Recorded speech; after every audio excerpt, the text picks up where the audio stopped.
Hi, I'm the Boss Problem Buster, founder of the Pay Raise Commando, a senior organizational consultant of 24 years, having worked across cultures, industries, and ranks.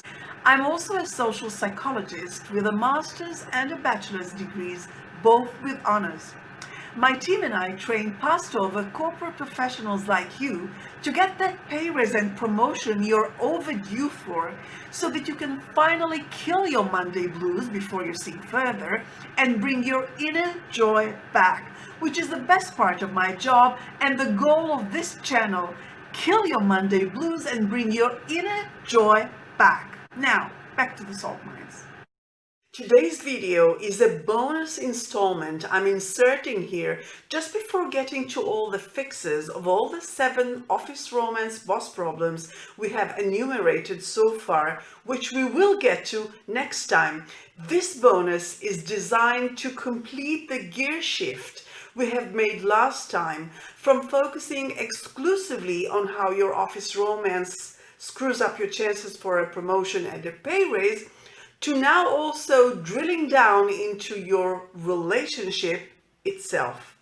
Now, mind you, this is not a Dear Abby kind of deck, but we would be remiss if we do not address the totality of the effects your Office Romance has on you, and that necessitates this gear shift from your purely professional and monetary drives for a promotion and a pay raise to the strictly personal ramifications your Office Romance will have on you should it come to an end. To have this complete 360-degree view, this bonus came to be. Thus, today is about your heart and soul rather than your job title and wallet. Not to belittle the latter, just to define the focus for this video, which is different to all the rest on this deck. So, the bonus number 8, Office Romance Boss Problem, is what happens when it ends. Please note, I did not say if it ends, I said when it ends. And I'm truly sorry to have to rain on your parade, but we're all adults here, so we might as well face the reality that most good things come to an end. It's the natural cycle of life. The freshness and exuberance and beauty of the blossom, the sweetness of the ripe fruit. I'm getting very poetic here. Then the rot, pun very much intended, and finally the falling off the proverbial tree. To add insult to injury, this whole sequence is unfolding before your very coworkers and boss. They are the tabloid paparazzi to your Brangelina love affair, and just like with Brangelina, no Hollywood happily ever after ending is guaranteed. Statistically speaking, the opposite is. And that is not to say that you two schmoopies may not beat the odds. Of course you could, and I truly hope you would. After all, it does happen. Many a happy couple has found their Westley Buttercup true love at the office. See, I was a poet there for a moment. Now I'm back to my normal Remington steel. It makes complete sense. This is where you spend most of the time. So this is where you get to profoundly know people. And of this prolonged and profound acquaintance, sparks may fly. And of those sparks, true love may evolve. Nevertheless, as the saying goes, while you hope for the best, you should prepare for the worst. Now, hoping is no big deal. You can do it on your own. No skill or experience is needed. It comes naturally to all of us simply by being human. Preparing for the worst, on the other hand, is all about skill and experience, which is where this deck kicks in, which is why this bonus is crucial. In the context of getting a pay raise, which is all we do here on this channel, it is probably not the kind of bonus you want. I totally get it. Who wants to drill down into the very probable odds, or let's make it more optimistic, the possible odds of your Office Romance fizzling out, dissolving into a very awkward day-to-day at the office at best, and an unbearable emotional grind at worst? Who wants that?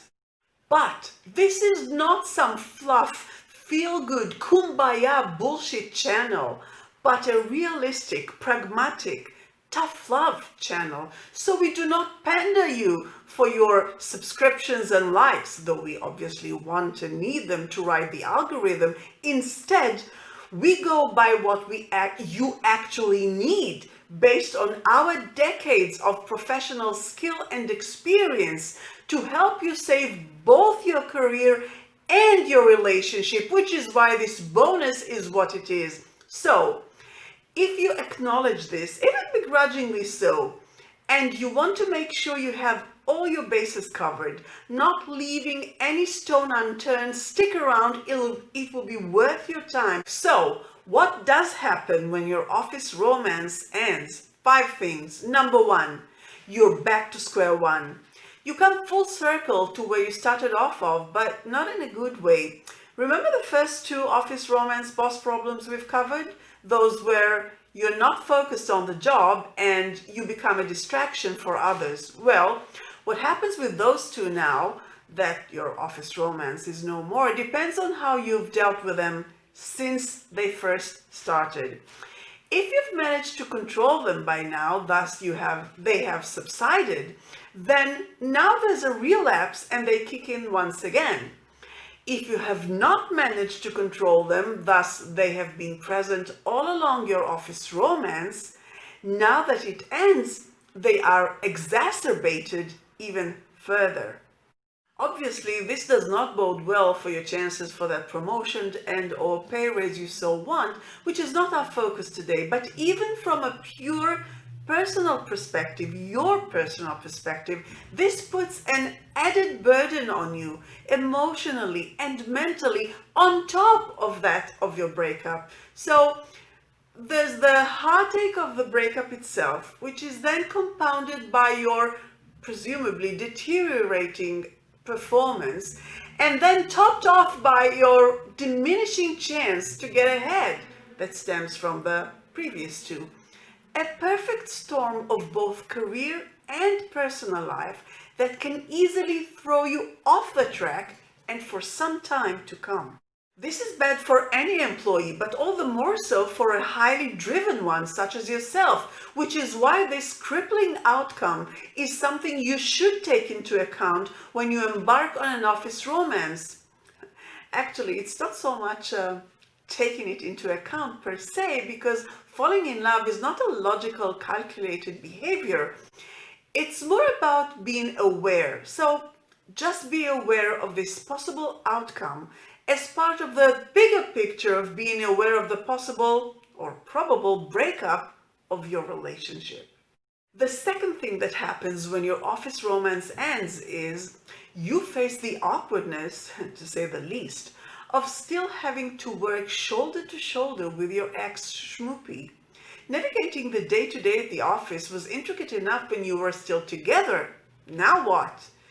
Even when your office romance ends, working together still continues. And this is a petri dish for a zillion kinds of personal and professional entanglements. The overt or covert tensions between you, the awkwardness it causes with your coworkers, which is why you come full circle to becoming a distraction all over again, as mentioned before.